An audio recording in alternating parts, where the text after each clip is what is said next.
라이드 앤 딜라이트 말씀 묵상의 시간입니다. 사랑하는 주님, 오늘도 새날을 열어주시니 감사합니다. 말씀을 통해 내 마음에 무너진 돌담을 보게 하시기를 구합니다.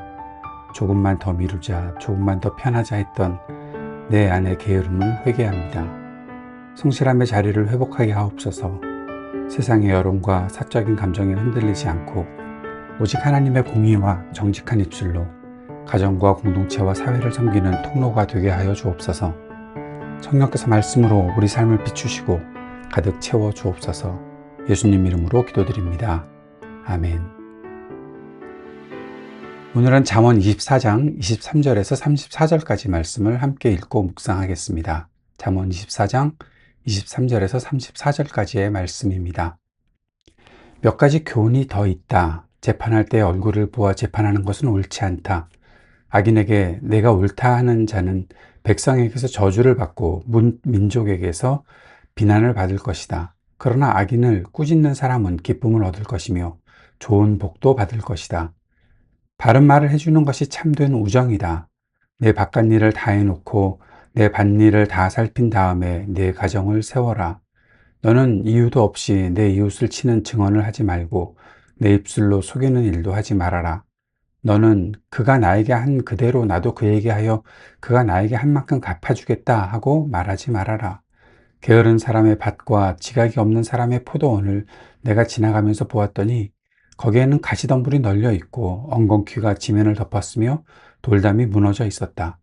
나는 이것을 보고 마음 깊이 생각하고 교훈을 얻었다. 조금만 더 자야지, 조금만 더 눈을 붙여야지, 조금만 더 팔을 베고 누워 있어야지 하면 가난이 강도처럼 들이닥치고 빈곤이 방패로 무장한 용사처럼 달려들 것이다. 오늘 읽은 본문은 이것도 지혜로운 자들의 말씀이라는 서두와 함께 추가된 지혜의 말씀입니다. 이 내용이 이것도 지혜로운 자들의 말씀이다라는 것이 세번역 성경에 빠져 있는데 개역 개정이나 다른 영어 번역에는 이것도 지혜로운 자들의 말씀이라는 말이 추가되어 있습니다. 어떻게 보면 보너스 같죠? 우리에게 주어진 이 말씀, 크게 두 가지 핵심 주제를 다루고 있는 것입니다. 첫째는 공의롭고 정직한 관계이고, 둘째는 게으름에 대한 경계와 성실함에 대한 내용으로 살펴보면 좋을 것 같습니다. 먼저 재판과 언어의 공의에 대해서 23절부터 26절, 28절에서 29절까지 말씀을 봅니다. 재판할 때 얼굴을 보아주는 것, 외모나 배경을 보고 판단하는 것, 옳지 못하다라고 경고하지요. 악인을 향해 너는 옳아라고 하는 자는 백성에게 저주를 받는다. 그러나 잘못을 꾸짖는 자는 기쁨을 얻을 것이다 라고 말씀합니다. 또한 까닭 없이 이웃을 치는 거짓 증언을 하지 말라고 했고, 그가 나한테 이렇게 행했으니 나도 그에게 이렇게 하겠다라는 사적인 보복하지 말라고 가르치고 있습니다. 두 번째 보는 것은 게으른 자의 포도원 관찰인데요. 30절에서 34절 말씀이죠. 지혜자가 게으른 사람의 밭과 지혜 없는 사람의 포도원을 지나가면서 본 풍경을 말하고 있는데 가시덤불이 퍼져 있고 거친 풀이 지면을 덮었고 돌담이 무너져 있었다.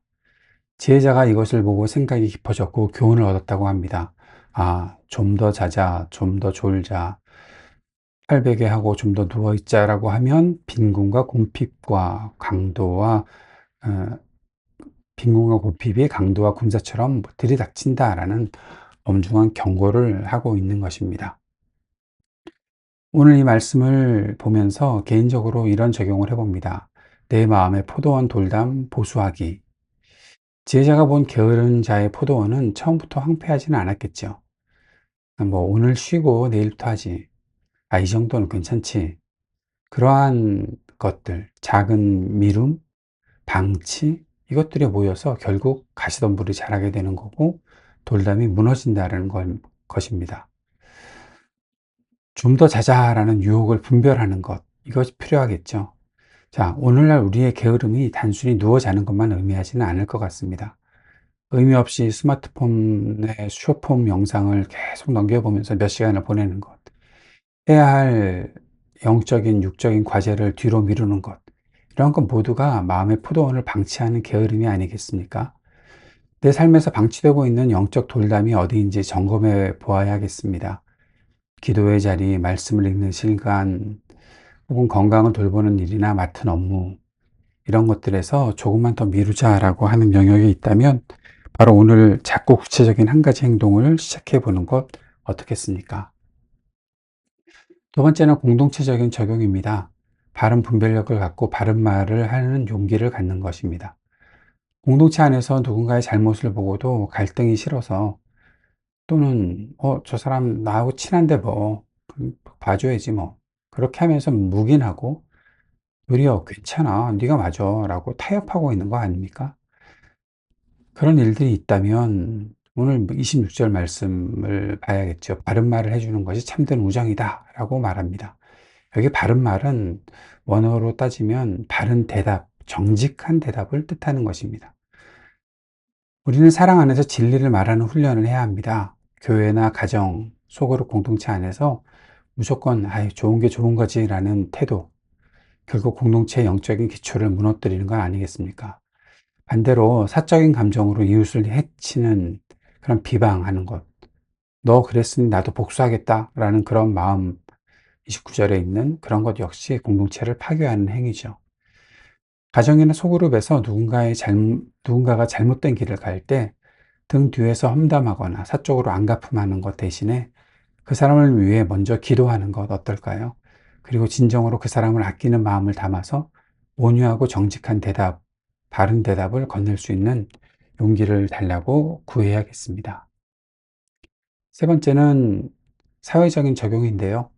디지털 세상에서 공의로운 재판관이 되는 것 생각해 봐야겠습니다.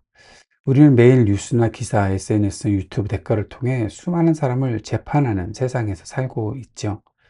사실 확인도 되지 않은 가짜 뉴스를 공유하고, 내가 좋아하는 정치 성향 인물을, 뭐 그런 사람들을, 음, 잘못을, 이 잘못이 있는데도 무조건 옹호하고, 미워하는 대상에게 까닭 없이 날카로운 댓글을 하고 거짓 증언을 던지는 그런 일들, 너무나 쉽게 우리 사회에서 보게 된다는 것이 마음 안타까운 일이죠. 낯을 보지 않는 공평함이 우리 사회에 필요합니다. 성도는 세상의 여론에 휩쓸리는 사람이 아니라 하나님의 공의의 저울을 가진 사람이어야 합니다. 진영 논리나 사적인 이익에 따라 악인은 옳다 하고 의인을 정죄하는 사회적 분위기 속에서 중심을 잡아야 합니다. 오늘 미디어를 소비하고 댓글을 달거나 사람들과 대화할 때 내가 보고 싶은 대로만 보고 판단하는가, 아니면 하나님 앞에 정직한가를 자문해 봅시다. 근거 없는 비방의 글에 좋아요 누르지 않는 것, 사소한 동조를 멈추는 것부터 성도가 세상에서 행할 수 있는 공의의 시작이 아닐까 생각합니다. 지혜자는 게으른 자의 무너진 포도원을 그저 비웃거나 지나치지 않았습니다. 32절에 보니까 "나는 이것을 보고 마음 깊이 생각하고 교훈을 얻었다 라고 고백합니다. 타인의 무너진 삶을 보며 나의 삶을 돌아보는 영적 성찰의 기회로 삼은 것이죠. 우리 주변의 무너진 공의, 사람들의 방황과 게으름을 보면서 비난하기보다 내 마음의 포도원은 안전한지, 내 입술은 정직과 공의를 따르고 있는지 깊이 생각하는 하루가 될 수 있기를 소망합니다. 게으름의 덤불을 걷어내고 성실함의 돌담을 쌓을 때 우리의 삶에는 빈궁 대신 하나님의 풍성한 은혜와 평강이 군사처럼 우리를 지켜줄 것입니다. 오늘 하루도 주신 말씀의 자리에서 정직하게 그리고 성실하게 승리하는 우리가 될 수 있기를 바랍니다. 주님께서 가르쳐 주신 기도 드리겠습니다. 하늘에 계신 우리 아버지, 아버지의 이름을 거룩하게 하시며 아버지의 나라가 오게 하시며 아버지의 뜻이 하늘에서와 같이 땅에서도 이루어지게 하소서. 오늘 우리에게 일용할 양식을 주시고 우리가 우리에게 잘못한 사람을 용서하여 준 것 같이 우리 죄를 용서하여 주시고 우리를 시험에 빠지지 않게 하시고 악에서 구하소서. 나라와 권능과 영광이 영원히 아버지의 것입니다. 아멘.